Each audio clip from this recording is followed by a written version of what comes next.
In this video, we will discuss about the life process. What is life process? The basic functions performed by a living organism to sustain their life are called life process. For example, nutrition, respiration, circulation, control and coordination, etc. तो life process क्या हुआ, यानी कि हमारी life को sustain करने के लिए कुछ बेसिक फंक्शंस हमारे द्वारा परफॉर्म किया जाता है, इसे हम लाइफ प्रोसेस कहते हैं, है ना। जैसे कि हम nutrition is important part of life, circulation, respiration हम रेस्पायर ना करें तो हमारे लिए सर्वाइवल पॉसिबल नहीं है ना। तो ये सारी चीज़ें जो हम परफॉर्म करती है, जो बेसिक फंक्शंस होती है, इसी को हम बोलते हैं लाइफ प्रोसेस। ठीक है, अब बात करते हैं लाइफ प्रोसेस के लिए हमको एनर्जी कहाँ से मिलती है। तो we obtain energy from the food. You know, food is a source of fuel, है ना। Food is use as a source of fuel. तो फ्यूल के रूप में हम फूड का यूज़ करते हैं, इसमें हम carbohydrate, protein and fat obtain करते हैं फूड से। ठीक है, तो अब हम एक एक करके इन सारे लाइफ प्रोसेस के बारे में पढ़ेंगे, इनकी फिजियोलॉजी देखेंगे कि न्यूट्रिशन क्या है, सर्कुलेशन क्या है, रेस्पिरेशन क्या है, एक्सेट्रा। तो हम यहाँ पर डिस्कस करने जा रहे हैं कि व्हाट इज़ द न्यूट्रिशन। तो न्यूट्रिशन क्या है? The intake of food material and its utilization is called nutrition. तो न्यूट्रिशन सिंपल सी बात है कि हम फूड को हम इनटेक करें और उसको हम अपनी बॉडी में यूटिलाइज करें डिफरेंट एक्टिविटीज़ को करने के लिए, वही न्यूट्रिशन होता है ना। अब बात करें न्यूट्रिशन, तो ठीक है, न्यूट्रिएंट क्या होते हैं? An organism obtain the things from their surrounding and use it as a source of energy is called nutrient। तो कोई भी ऑर्गेनिज्म अपने सराउंडिंग से जो भी सब्सटेंस को लेता है, किस पर्पस से? एनर्जी को गेन करने की पर्पस से, तो उसे बोलते हैं न्यूट्रिएंट। अब वो न्यूट्रिएंट्स क्या क्या हैं? जैसे कार्बोहाइड्रेट, प्रोटीन, फैट, ये सभी न्यूट्रिएंट्स होते हैं, है ना। और हम इसे डिफरेंट सोर्स से ऑब्टेन करते हैं। हम डिफरेंट फूड खाते हैं जिससे हमें कार्बोहाइड्रेट, प्रोटीन एंड फैट मिल पाते हैं। हम बात करते हैं मोड ऑफ न्यूट्रिशन। तो how many mode of nutrition? तो mainly there are two mode of nutrition. First is autotrophic and second is heterotrophic. Autotrophic mode of nutrition में क्या होता है?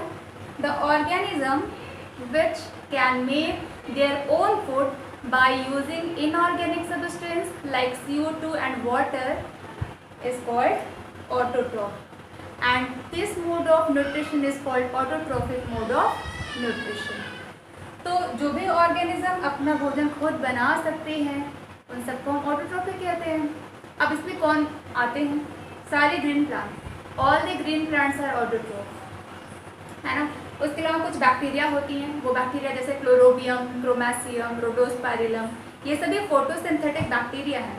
ठीक है, तो वो भी क्या करते हैं? फोटोसिंथेसिस करती है, वहाँ पर ग्रीन पिगमेंट पाई जाती हैं जिसकी वजह से वो फोटोसिंथेसिस करती हैं और खुद का भोजन स्वयं बनाती हैं। और उसके अलावा यूग्लिना इज़ अ एनिमल, ये एक एनिमल है और इसने ये भी अपना भोजन खुद बनाता है क्योंकि इसके पास क्लोरोफिल भी पाई जाती है। ठीक है, सेकेंड मोड है हेटेरोट्रॉफ। तो हेटेरोट्रॉफिक मोड ऑफ न्यूट्रिशन क्या होता है? The organism which can not make their own food by using CO2 and water are called heterotroph and this mode of nutrition is called heterotrophic mode of nutrition। ठीक है, तो ये जो heterotrophic होते हैं ये फर्दर कैटेगराइज किए गए हैं मेन 3 ग्रुप्स में। एक होती है सेप्रोट्रॉफिक, एक ग्रुप को होते हैं पैरासिटिक और एक है होलोजोइक। तो सेप्रोट्रॉफिक मोड ऑफ न्यूट्रिशन क्या होते हैं? तो वो ऑर्गेनिज्म जो अपने फूड को डेड एंड डिकेइंग सब्सटेंस से लेते उसको हम बोलते हैं सेप्रोट्रॉफ, है ना। तो the organism which obtain their food from the dead and decaying substance are called saprotroph and this mode of nutrition is called saprotrophic mode of nutrition.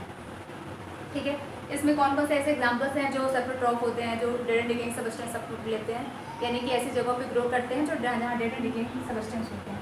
जैसे मशरूम, आपको पता है कि मशरूम ऐसी जगहों पर ही ग्रो करते हैं, है ना। ईस्ट क्या है? It is an unicellular fungus. Rhizopus, ये भी फंगस है। तो ये सारे फंगस के ग्रुप हैं जो सेप्रोट्रॉफ होते हैं। ठीक है, तो मेजोरिटी में आपने देख लिया सारे फंगस दिखाई पड़ रहे हैं। पैरासाइट, तो पैरासिटिक मोड ऑफ न्यूट्रिशन क्या है? The organism which obtain their food from the body of another organism without killing them. Important ये है कि उसको किल भी नहीं करते अपने होस्ट को और वहाँ से अपना फूड लेते रहते हैं, तो वो पैरासाइट कहलाते हैं और इस मोड को हम पैरासिटिक मोड ऑफ न्यूट्रिशन कहते हैं। अब यहाँ एग्जांपल देखें, प्लाज्मोडियम, आपको पता है Plasmodium is a malaria parasite, है ना, तो इसकी वजह से मलेरिया होता है और इसके लिए वेक्टर का काम कौन करता है, तो मॉस्किटो वेक्टर का काम करते हैं, यानी कि वो कैरी करते हैं और किसी भी डिजीज पर्सन से हेल्दी पर्सन तक डिजीज़ को ट्रांसफ़र करते हैं। तो प्लाज्मोडियम हुआ। Second is round worm is also known as ascaris. Ascaris आपको पता है कि सॉइल में इसके एग्स होते हैं, बच्चे जनरली होता क्या है बच्चों में ये क्यों पाई जाती है, क्योंकि गांव में अगर देखा जाए तो वहाँ बच्चे मिट्टी भी उठा करके मुंह में डाल लेते हैं और मिट्टी के ज़रिए ही एक इनके बच्चों की बॉडी में एंटर कर जाते हैं जिससे वो ग्रो करते हैं, है ना। उसके अलावा टेप वॉर्म, तो ये सभी वॉर्म्स जो हैं, टेप वॉर्म प्लेटिलमिन्थियस का मेंबर है, जबकि राउंड वॉर्म एस्केहेलमिन्थियस का मेंबर है, निमाटोडा भी कहते हैं उसे। प्लाज्मोडियम आपको पता है प्रोटोजोआ का मेंबर है, यूनिसेलुलर एनिमल है, ठीक है। अब बात करें होलोजोइक मोड ऑफ न्यूट्रिशन क्या होता है, तो होलोजोइक क्या है, the organism in which the 5 process of nutrition takes place like ingestion, digestion, absorption, assimilation and digestion are called holozoic। तो होलोजोइक क्या है कि जो भी ऑर्गेनिज्म में सारे न्यूट्रिशन के प्रोसेस होते हैं वो फूड को इंटेक करे, उसका डाइजेशन हो उनके बॉडी में, फिर वो उसको एब्जॉर्ब करने के बाद वो यूटिलाइज कर पाते हैं, यानी कि एसिमिलेट कर पाते हैं, तो वो सारे होलोजोइक कहलाते हैं। अब देखिए मोस्ट ऑफ द एनिमल्स, इन सबको छोड़ दिया जाए तो इनको छोड़ के बाकी जो कुछ भी होते हैं वो सारे होलोजोइक में आते हैं। एक यूनिसेलुलर एनिमल से लेकर के बड़े से बड़ा एनिमल भी होलोजोइक होता है। तो होलोजोइक में एक यूनिसेलुलर की बात करें तो अमीबा, जिसको हम अपने नेक आई से देख नहीं सकते, इट इज़ माइक्रोस्कोपिक, वो भी होलोजोइक होता है। उसके अलावा ह्यूमन्स, कैट, डॉग, एलिफेंट सब क्या है, जो भी हम देख पाते हैं वो सभी ऑर्गेनिज्म क्या है, होलोजोइक, ठीक है। अब बात करें एक थर्ड मोड ऑफ न्यूट्रिशन भी होता है, उसका नाम है मिक्सोट्रॉपिक। तो मिक्सोट्रॉपिक मोड ऑफ न्यूट्रिशन क्या है ये समझते हैं। तो अभी तक आपने समझा ऑटोट्रॉपिक एंड हेटरोट्रॉपिक, ये तो कॉमनली नोन है, लेकिन मिक्सोट्रॉपिक क्या है, तो यहाँ पे नाम से पता चल रहा है कि मिक्सो यानी कि जहाँ पर ऑटो और हेट्रो दोनों काइंड के न्यूट्रिशन होते हों वो होगा क्या, मिक्सोट्रॉपिक। तो इसके एग्जाम्पल आता है यूग्लिना। तो यूग्लिना एक ऐसा एनिमल है जिसमें क्लोरोफिल भी पाया जाता है और जब सनलाइट नहीं मिलती तो उस केस में वो एनिमल के जैसे फीडिंग करता है, तो इसलिए उसे रखा गया है मिक्सोट्रॉपिक, यानी कि वो ऑटो और हेट्रो दोनों ही मोड से क्या करता है, न्यूट्रिशन को लेता है, ठीक है।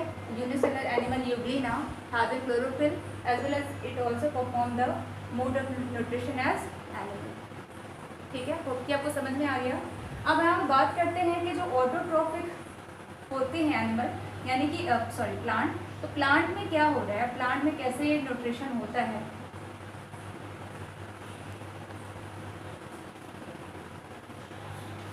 तो देखिए प्लांट क्या करते हैं, प्लांट में जनरली आपको पता है कि सॉइल से इनको वाटर मिलता है थ्रू द जाइलम, है ना, जाइलम से ये वाटर को लेते हैं और लीफ होती है इनके स्टेम पर, और लीफ में क्लोरोफिल पिगमेंट पाया जाता है, तो यहीं पर होता है क्लोरोफिल पिगमेंट। तो इसके प्रेजेंस में ऊपर से सनलाइट होती है, ठीक है, सनलाइट की प्रेजेंस में क्लोरोफिल, वाटर और एटमॉस्फेयर से हमको मिल जाता है क्या, CO2, ठीक है। तो इनके प्रेजेंस में ये अपना फोटोसिंथेसिस की प्रोसेस करते हैं, इसी मोड से अपना ऑटोट्रॉपिक यानी कि फूड प्रिपेयर करते हैं। तो ये कार्बन डाइऑक्साइड और वाटर का यूज़ करते हैं और in the presence of sunlight and chlorophyll they form their own food like C6H12O6 and also release oxygen, है ना, हम कहते हैं ना प्लांट से हमको ऑक्सीजन मिलता है, तो फोटोसिंथेसिस की प्रोसेस में प्लांट हमको ऑक्सीजन देती है ना। लेकिन एक चीज़ याद रखना है कि जो रेस्पिरेशन की प्रोसेस है उसमें भी प्लांट वही करते हैं जो हम करते हैं, यानी कि हम क्या करते हैं, ऑक्सीजन लेते हैं, CO2 रिलीज करते हैं, एक्सेल करते हैं, तो प्लांट भी ऑक्सीजन को क्या करते हैं, लेते हैं और CO2 को रिलीज करते हैं in case of respiration, but in the process of photosynthesis plant utilize CO2 and release oxygen. During the daytime, the rate of photosynthesis is much more higher than the rate of respiration. That's why we can say plant release oxygen.